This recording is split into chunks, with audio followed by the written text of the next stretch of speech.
Hello guys, nagluluto nga pala ako for today ng fried rice. My own version of fried rice. Yan, nilagyan ko siya ng carrots, red bell pepper at saka hotdog. And then I put broccoli. Next. Yan, i-add ko na siya yung kanin.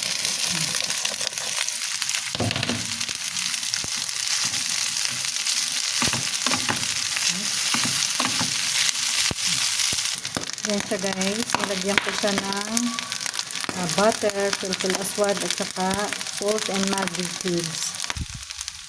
Yan siya guys, ready na siya. Diba? It's delicious.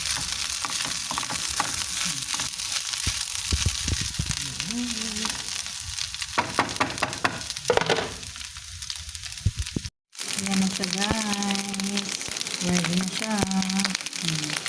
Diba, looks delicious.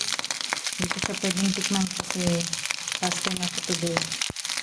Ready ko lang siya. Diba, napakasimpleng pagkain pero swak na swak ang lasa. Tara kain tayo guys.